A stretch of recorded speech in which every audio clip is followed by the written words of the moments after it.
challenge where we share the experts today, like Michael and Joe, their unique tips and learnings, the latest tools and techniques, so that nonprofits can go out there and produce their own digital story, and then ultimately can use that as content regardless if they win in the campaign.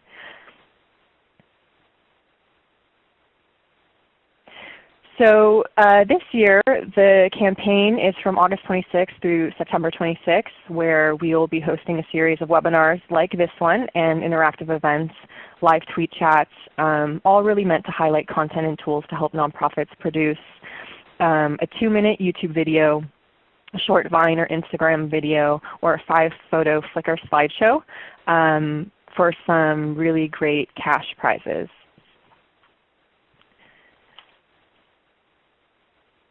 Speaking of cash prizes, this year we have 5 categories, 2 grand prize winners in Best Overall and STEM and Youth stories, as well as Super Short Video, Newbie, and Audience Choice Awards, which will open up for a period of voting from you, the community, and community of storytellers to vote on their favorite stories that come in starting October 1st. So come around for that, and you don't have to submit a video to vote on your favorite. Cast your vote.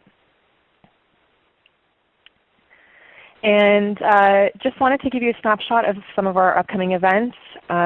Submissions open, as I mentioned, August 26th and will run through September 26th. We have a few upcoming webinars. The next one is on August 27th, and we'll discuss super short videos on Vine and Instagram, and more to come. Becky, back to you. Thank you so much for that, Allie. That's really great. And we hope you will join us for some of these other upcoming events. In addition to the webinars and tweet chats, there are local events that are happening in cities all around the country and around the world. So when you get this slide deck later on, definitely check out that link to the in-person Net2 local, Net2 local events worldwide to see if there are meetups or actual trainings happening in your area as well. So moving us forward, now is the time I want to invite our first speaker to the line. And we're doing this as a roundtable, meaning that we'll be inviting them to answer a couple of questions back and forth. So we're going to have both Michael and Joe address this question briefly before we get started with some of the meat of their ingredients for this recipe to break out digital stories. So Michael, welcome to the program. We're so glad to have you. What is all this storytelling stuff? And why does it matter? Why does it matter specifically for the social good or social benefit organizations? Great. Well, thank you for having me, and I'm really excited to be here. So storytelling, we're hearing about it all the time, right? There's webinars, but there's conferences, there's sessions, there's books, there's stuff, right? Storytelling everywhere all the time. And I think it's totally warranted, and that's because storytelling has power to it. And so when we think about stories like Rapunzel or Little Red Riding Hood, you know, that have been able to last in the culture for so long, or even think about something like the Bible. If it was just a list of commandments, it may not have had the staying power as something that has stories.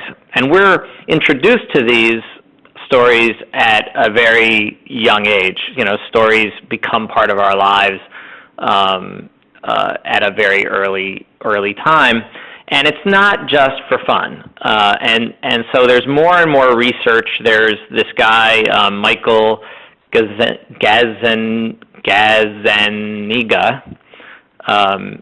which I probably butchered his name, who is a neuroscientist who did some really interesting work. If you have a little bit of extra time, you should just Google him. There's some great synopsis of his research. But he had the opportunity to study people whose brains were, the hemispheres of their brains were severed and didn't communicate with each other. And he was able to do certain kinds of experiments with those people in terms of their understanding of things.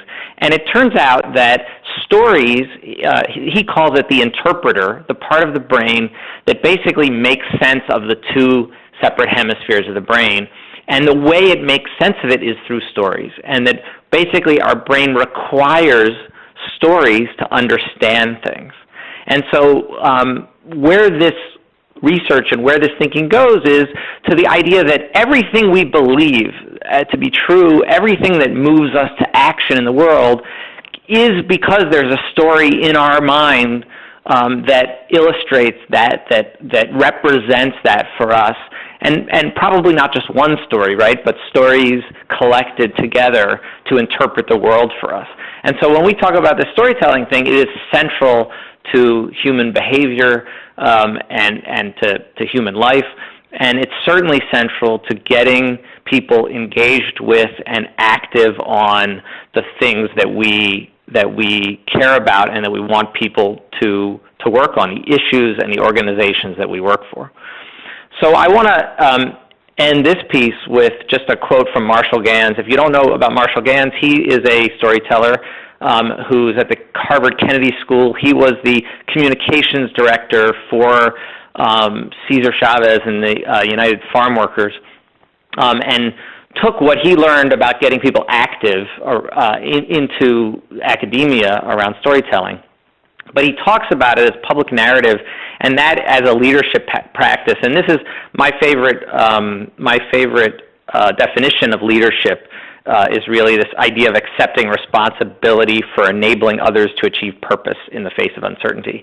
But he talks about how narrative is the way that we access moral resources in response to these uncertain world challenges. And so that's where story becomes fundamental to who we are, not only as people and how our brains work, but how we think about our organizations and leadership.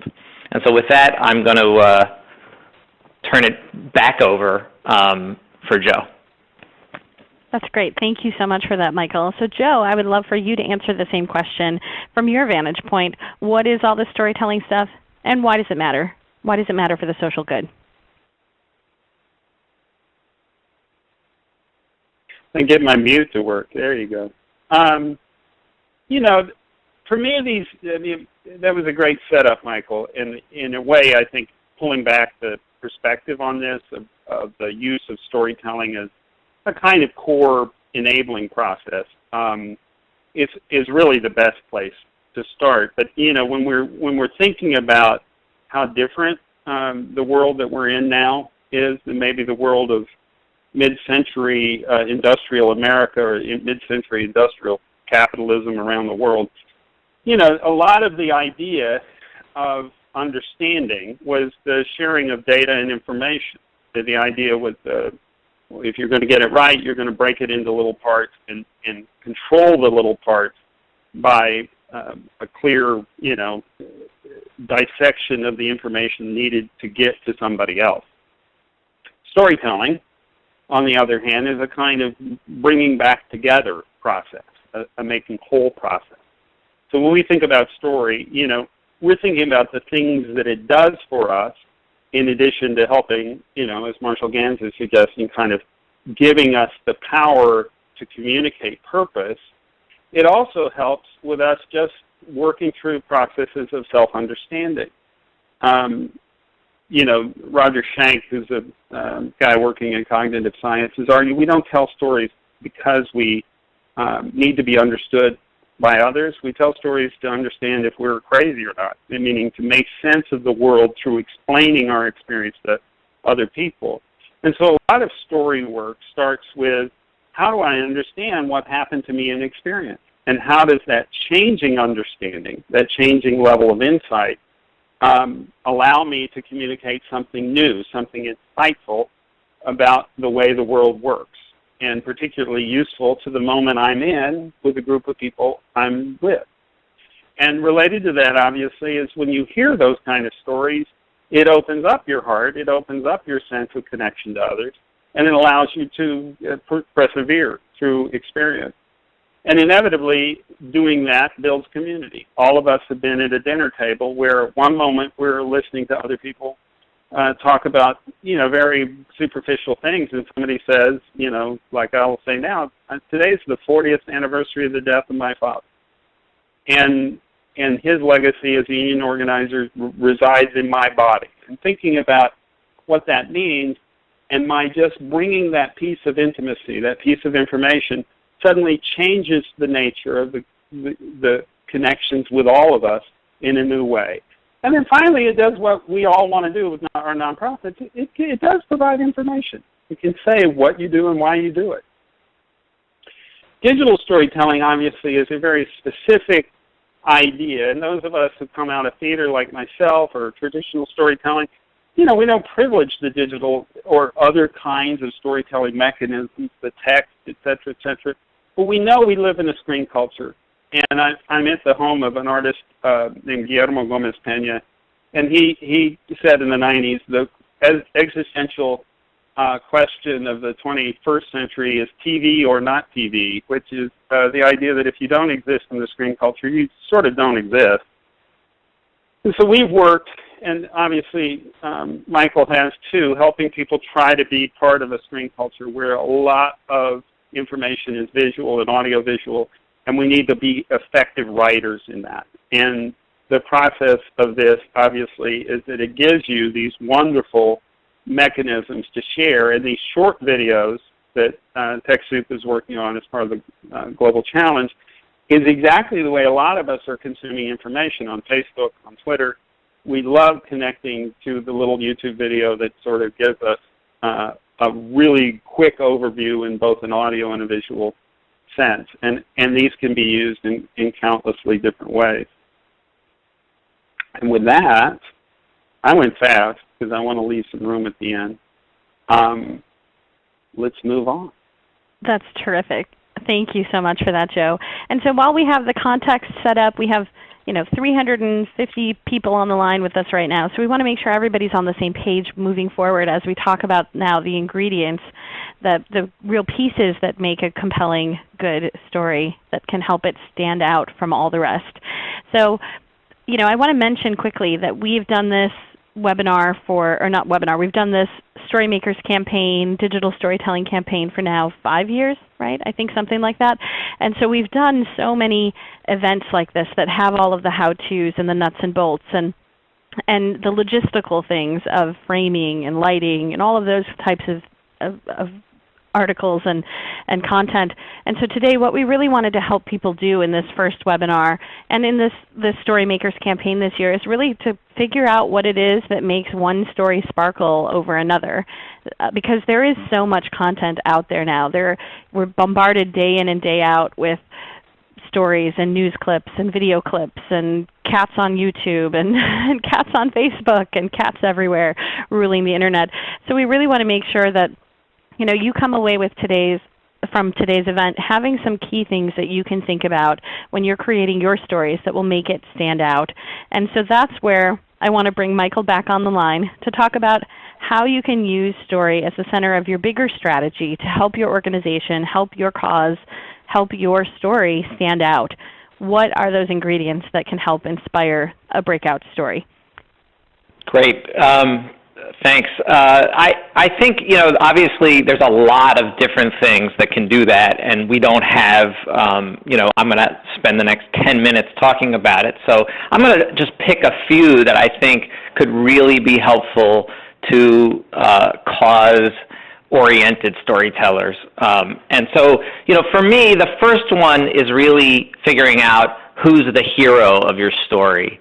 And what I would suggest is that if a story's intent is to motivate and empower people to action, right, whether it's donating or volunteering or clicking or whatever it is, or getting up or thinking differently or changing the world, whatever it is you want someone to do, I would say modeling that behavior in the story, having the story about someone like that viewer being empowered is a way to do that. So often the hero